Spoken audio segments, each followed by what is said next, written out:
আশুলিয়ায় আল আকসা হিফজ মাদ্রাসার বার্ষিক ক্রীড়া প্রতিযোগিতার পুরস্কার বিতরণ ও ইসলামী সাংস্কৃতিক অনুষ্ঠানের আয়োজন করা হয়েছে। শনিবার সকালে আশুলিয়ার দক্ষিণ বাইপাল বসুন্ধরা হাউজিং মাঠে শিক্ষা প্রতিষ্ঠানটির উদ্যোগে ক্রীড়া প্রতিযোগিতার পুরস্কার বিতরণী অনুষ্ঠিত হয়েছে। এ সময় শিক্ষার্থী হাফেজ মোহাম্মদ আবদুল্লাহ আল আবিরকে পাগড়ি প্রদান ও অতিথিবৃন্দ সহ অন্যান্য মেধাবী শিক্ষার্থীদেরকে সম্মাননা হিসেবে ক্রেস্ট দেওয়া হয়। সেই সাথে 17 জন কোমলমতি শিক্ষার্থীদেরকে সবক দেওয়া হয়েছে। প্রধান অতিথি তাহফিজুল কোরআনিল কারিম ফাজিল মাদ্রাসার প্রিন্সিপাল মোহাম্মদ আব্দুল মোমেন এর উপস্থিতিতে আয়োজিত অনুষ্ঠানের সভাপতিত্ব করেন আল আকসা হিফজ মাদ্রাসার প্রিন্সিপাল মোহাম্মদ ইব্রাহিম সাদিকি। শিক্ষা প্রতিষ্ঠানটির কোঅর্ডিনেটর মোহাম্মদ শহীদুল ইসলাম, এস.এম. রাকিবুল হকের সঞ্চালনায় ও ভাইস প্রিন্সিপাল আবদুল্লাহ আল মামুনের সার্বিক সহযোগিতায় অনুষ্ঠানে বিশেষ অতিথি হিসেবে উপস্থিত ছিলেন অভিভাবক মোহাম্মদ আমিরুল ইসলাম। এছাড়া অন্যান্য শিক্ষক শিক্ষিকা, অভিভাবকবৃন্দ সহ এলাকার গণ্যমান্য ব্যক্তিবর্গ এ সময় উপস্থিত ছিলেন। অংশ হিসাবে আজকে আমি ছোট্ট সোনামণিদের যে পরিবেশনা দেখলাম, ইংরেজি, বাংলা, আরবি অনবদ্যভাবে কোন রকমের স্ক্রিপ্ট দেখা ছাড়াই যে চমৎকার উপস্থাপনা দেখলাম, তাদের গান, সত্যি আমি অভিভূত।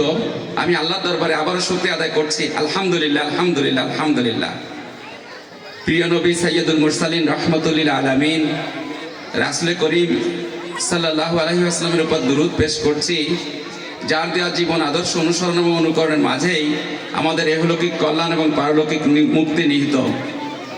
যে রাসূল আমাদের কাছে এসেছেন মডেল হিসাবে, লাকাদ কানা লাকুম ফি রাসূলিল্লাহি উসওয়াতুন হাসানা।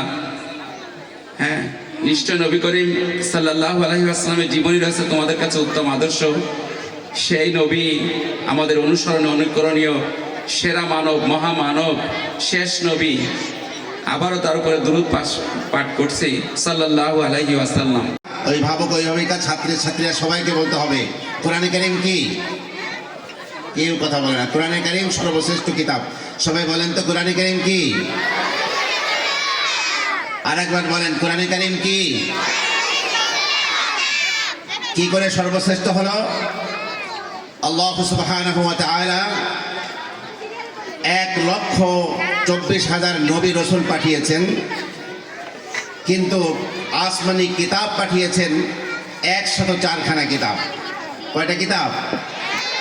104 খানা কিতাব। তার মধ্যে আবার 4টি কিতাব হলো বড় বড় কিতাব, মহাগ্রন্থ, তাওরাত, জবুর, ইনজিল, কোরআন। আর 100 যে কিতাব সেটাকে সাহিফা বলা হয়, ছোট্ট ছোট্ট উপদেশ সম্বলিত কিতাব। এই 100 সাহিফার কিন্তু আমাদের কোরআন যে সর্বশ্রেষ্ঠ, এই জন্যই বলা হচ্ছে যে কোরআন ছাড়া 3টি মহাগ্রন্থ এবং 100 সাহিফার মধ্যে আল্লাহ পাক যা কিছু বলেছেন সংক্ষিপ্ত আকারে কোরআনে কারীমের মধ্যে আল্লাহ পাক সেই কথাগুলো বলে দিয়েছেন। আবার আমি কথা শুনতে পাচ্ছি। আচ্ছা বলো তো তোমরা, মানুষের মুখ কয়টা বলো তো? কান কয়টা? এর অর্থ কি জানো?